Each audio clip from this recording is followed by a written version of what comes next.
একের পর এক হতাশার ম্যাচ বাংলাদেশের জন্য।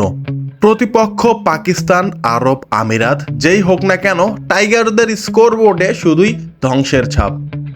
অনেক আগেই ওয়ানডেতে বাংলাদেশ অনেক পিছনে চলে গেছে, আর এই মুহূর্তে এসে পাকিস্তান সিরিজ হারার পর টি-20তেও 10 নম্বরে চলে গেল আফগানিস্তানের নিচে।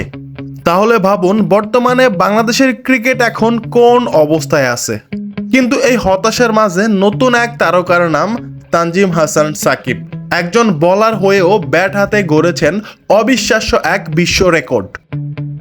বাংলাদেশ দল যখন একের পর এক উইকেট হারাচ্ছে, মনে হচ্ছিল ম্যাচটা বুঝি এখানে শেষ, আর একটা লজ্জাজনক হার হারতে হবে বাংলাদেশকে। কিন্তু তখনই 9 নম্বরে ব্যাটিংয়ে নামেন তানজিম হাসান সাকিব। অনেকে হয়তো তখন রিমোট রেখে উঠে গিয়েছিলেন, কিন্তু সাকিব লড়াই থামাননি। নিজের ক্যারিয়ারের প্রথম আন্তর্জাতিক 50 করেন এমন এক অবস্থায় যেখানে 50 করা মানে অলৌকিক কিছু ঘটানোর মতো। 9 নম্বরে নেমে আন্তর্জাতিক টি-20তে 50 রানের ইনিংস, এর আগে এটা শুধুমাত্র একজনই করতে পেরেছিল, অস্ট্রেলিয়ার হামিদ শফি, মাত্র 2 সপ্তাহ আগে। আর টেস্ট খেলা দেশের মধ্যে তানজিমই প্রথম। এর আগে সর্বোচ্চ রান ছিল পাকিস্তানের আনোয়ার আলীর 46 রান, বাংলাদেশের ছিল তাসকিন আহমেদের 31 রান। এই রেকর্ডগুলো ভেঙে ফেলেছেন সাকিব মাত্র একটা ইনিংসে। 5টি বিশাল ছক্কা, 1টি 4-এর মার। সাকিব যেন একজন টপ অর্ডার ব্যাটসম্যান। শুধু ডিফেন্স করে সময় পার করেনি, সুযোগ পেলেই উড়িয়ে মেরেছেন, সেইভাবেই খেলেছেন তিনি।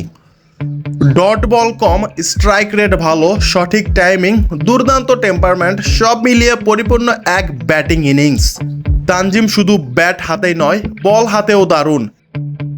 তাসকিন, শরীফুল, হাসান মাহমুদ সবাই এখন ব্যাটিংয়েও দক্ষতা দেখাচ্ছেন।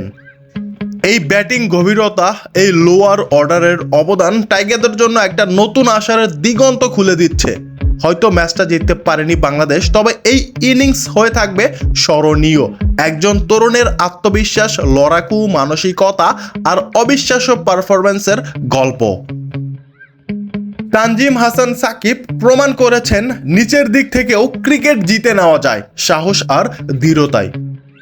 এই ইনিংস শুধু একটি রানের সংখ্যা নয়, এটি হলো এক নতুন টাইগারের জন্ম।